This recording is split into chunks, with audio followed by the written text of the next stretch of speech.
Hey guys, Julian here, and today I'm super excited to be talking about how to make Rave Techno like Mall Grab. We're going to be talking about his sound like you hear in his Growing Pains EP with tracks like Sleepless and that kind of sound, the more ravey, kind of almost like trance influence sound. But yeah, as usual, you can get the project file and samples and MIDI and presets, all of that stuff in this video in the description, and if you're a patron on my Patreon, check there because it's already available. And yeah, let's get going. So, this loop here in the intro, we're at 135 BPM. The first sound we have is the lead, which sounds like this.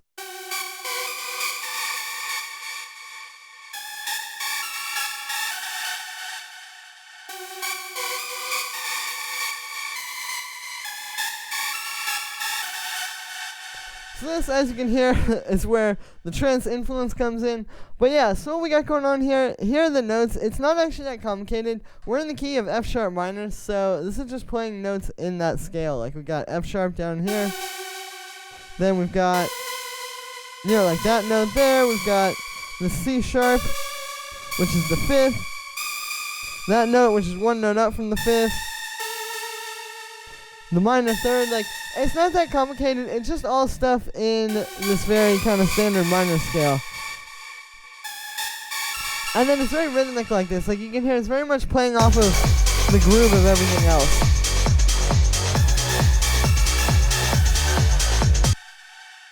So yeah, for the sound on this one, it's made using analog. What this is it's this big saw wave lead. You can see we've got two saw waves, an octave apart, and then I've got them detuned a little. So that's what gives it like a little bit more character. I've also got a bit of noise on there to give it some bright high on. And yeah, then after that we have the amp envelope just set like this. I've got the filter turned on, but it's not really doing anything. And then the last thing there inside the synth is just a bit of vibrato to give it kind of some movement. And then a bit of unison. This is what gives it the big super saw sound. Here's without it. And then with it, so you can see how important that is. Yeah, after that we've got a bit of echo as well as a bit of reverb. These are both just adding space to the sound as you would imagine. Here's without them. And then just the echo. And then the reverb. So you can see why both of these are important and you don't want to do just echo or just reverb, but having both together gives it this really nice space to the sound. After that, we just have this drum bus. You can see I've just got this kind of fattening the sound up a little bit.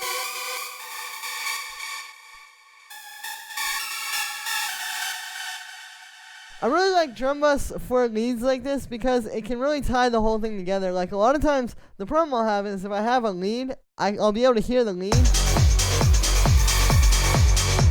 And then the reverb and delay don't really come out as much as that lead, and it's kind of like, it just doesn't work as well. But when you put some saturation like this after the echo and the reverb,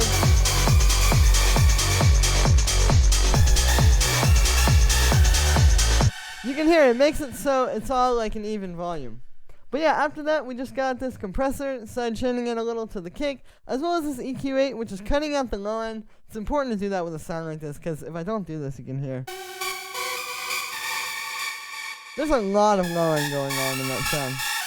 So let's just cut that out, and then I've also got it boosting the high end a little bit. And yeah, that is it for the lead. Next sound we have here is the kick, which sounds like this.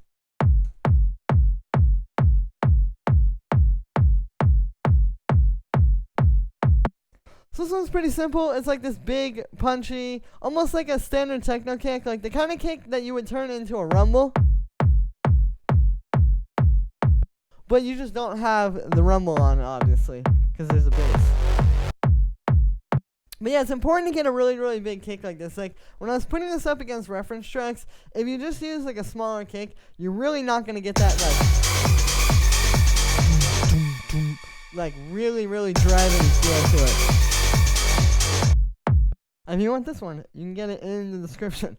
But yeah, you can see I shortened this a little bit. I've got it going through some EQ8. It's just cutting out some muddy frequencies, because you can hear without it. There's a lot of, like, boom. Like, ooh, over the sound. And this just gets rid of it. And I like doing this into the drum bus as well. It's a good way to, like, clean it up, because when you're saturating things and when you're using drum bus and using these kinds of processings to make your sound bigger, it works really well for that, but it's also always going to add some mud to it. Just, you know, it's just kind of how saturation works. So this just cuts it out going into there, so it's not going to be so prominent. But yeah, then we got this drum bus. Here's without this. And then with it, so definitely pretty important for making the kick just like hit really hard. I've also got a little bit of boom on there. I don't usually use this. You can see I don't have a lot of it. This is just tuned to D actually. And then, yeah, it's just adding a little bit of more low end to the kick. Yeah, and then the last thing we have on there is this EQ8. This is just cutting out a little bit of low mid-range and also boosting the mids and the highs. This kind of helps with the punch of the kick. You can hear, like, after it, it's more like versus, like, before it, it feels a bit softer. And yeah, that is it for the kick. The only other thing with this is these little, like, eighth notes here, like this. And this one. Those are definitely important to add. It gives it kind of like a cool feeling, you know. It makes it feel less like a very like clean tech house track or something like that, and more like kind of like an old school ravey type of feel to it, if that makes any sense. But yeah, after that we have this bass, which sounds like this.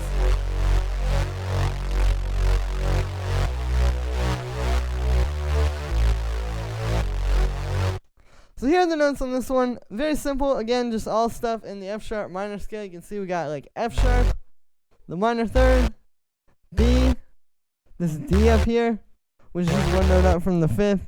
Pretty simple stuff there. But yeah, it's not really that complicated. It's just kind of about how it plays off of the lead.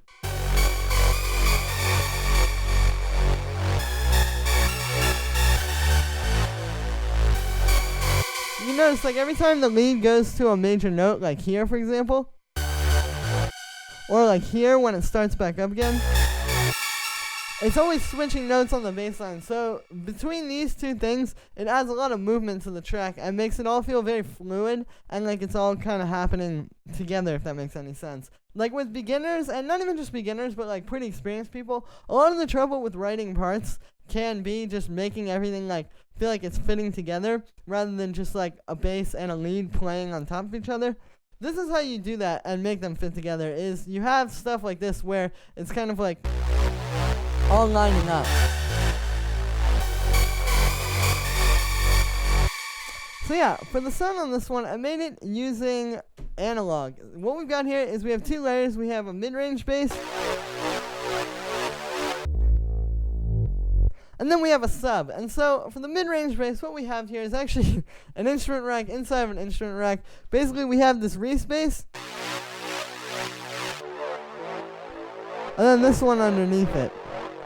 So these are actually really similar sounds, you know, it's just saw waves detuned inside of analog. The only difference is with the first one, you can see I've got a bit of chorus and a bit of saturation on it. I believe that's also on the second one. But with the second one, what's happening here is I have this bandpass filter. So this takes this and kind of gives you some like mid-range into it, because what happens is if you just use this sharp saw wave, you can hear that is just a little bit too bright on its own. It feels like the track is missing some body versus when I turn on that second one. You can hear it fills that out. So that's the purpose of having those. But yeah, like I said, those are in an instrument rack, and then I have a bit of chorus on there, as well as a bit of a high pass filter, because obviously this is the mid-range bass, so we don't want it to have any sub frequencies. And then for the sub, what we have here is just analog. This is pretty simple. It's just a saw wave going into a low pass filter, and then I've got a bit of unison on it to make it bigger. And then I have this utility on here converting this to mono. I'm pretty sure the unison inside of analog is mono, but this is just like making sure that the sub will be in mono. And yeah, and then when you put it all together, there it is. So then I have a bit of processing on everything there. It's kind of like we have this instrument rack, and then I'm trying to like I have the multiple layers in there, and then I'm trying to treat it all as one afterwards. So the first thing we have there is drum bus. This is really helping in terms of just like making everything be glued together. Here's without it. So you can hear that's what really just glues it all together, makes it all sound like one thing. I know I use drum bus a lot, but it's very good for these types of things. And particularly this setting, the hard setting on here, what it is a limiting distortion. So it's that like light saturation that fattens everything up, but it's also limiting everything a little bit, which can be good in small amounts like this. Because what happens with a limiter is it glues everything together that you put into it. Like if I put a limiter on here and just start turning it up, here everything's kind of getting pushed together there. So we're doing that with a little bit of saturation on top of it here. And that's how you get the sound so fat using drum bus. After that, I've just got a compressor, side chaining it to the cake, pretty much a no-brainer for a sound like this. Then we have the EQ8. This is cutting just a little bit around 100 hertz and kind of just like the low mid-range. Again, just cutting out some mud.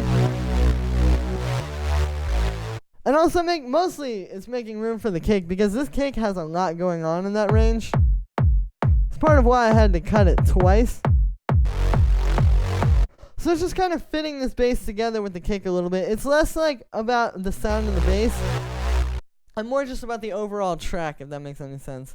The last thing I have on there is this utility, just converting this bass to mono here. This is just because even though we do have a sub, which is in mono, there are still some like low mid-range frequencies and stuff in that I wanted to make sure they were mono.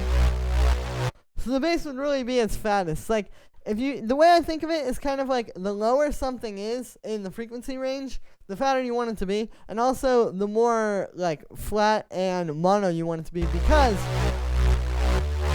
fatness is always down the center. It's not in the left and right ear. That's more like, I guess like you could say like sparkle and high end, but the real like fatness of sound is right down the center. So we want to make sure all those low end and low mid range frequencies are down the center. But yeah, after that we have this break beat, which sounds like this. So this is a standard type of break beat you would imagine with anything with the word rave techno attached to it. Yeah, so this is just like this break beat here. Very old school vibes. And then what I've done is I've taken it and chopped it so it's just the first half. And then I'm just repeating that over and over and over again. So that's kind of like the technique here. You know, you want it to just be like, and kind of like constantly restarting like that, because it gives it a very driving techno sort of feel. Like, it just, like if you have it kind of playing like this, where it just plays the whole breakbeat.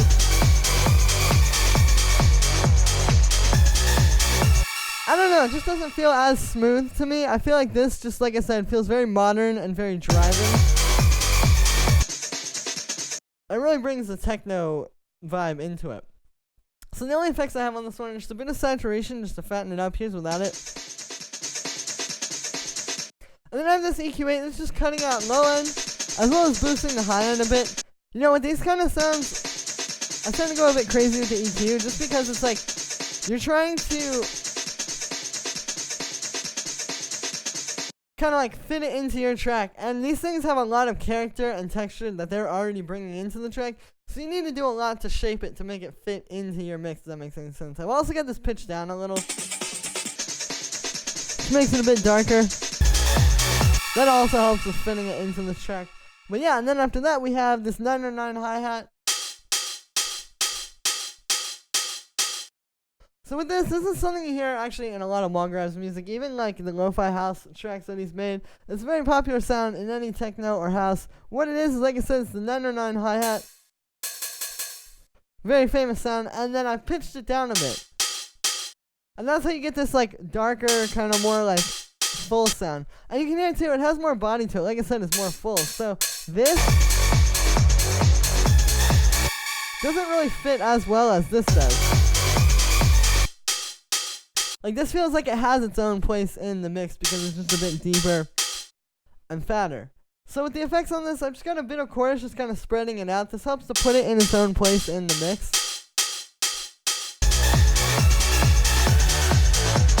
And then I've got a bit of saturation, just fattening the sound up and making it a bit bigger.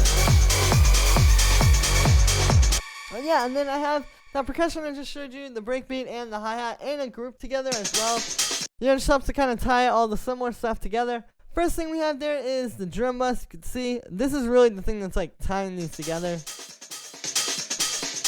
And you can hear it also gives everything a bit of like necessary fatness. I feel like with percussion, you're never gonna get it like the full potential for fatness and fullness and just strength in the mix without grouping it all together. Like you need to do this and kind of like saturate it all at once. It really makes everything very full and fat. And then after that, we just have this EQ8. So we're just cutting up the low end with that, and then boosting the high end a tiny bit just to make it a bit sharper. You can hear it's a very small detail, but it does make a little bit of a difference. And yeah, so that's going to be it for this one, guys. I hope you enjoyed. As always, make sure to like this video as well as subscribe. And let me know what you think of this video in the comments. Like I said in the beginning, you can get the project file and samples and MIDI and presets and all of that from this video in the description. And if you're a patron on my Patreon, check there because it's already available and has been since yesterday. And yeah, thank you so much, guys. And I will see you tomorrow with another video.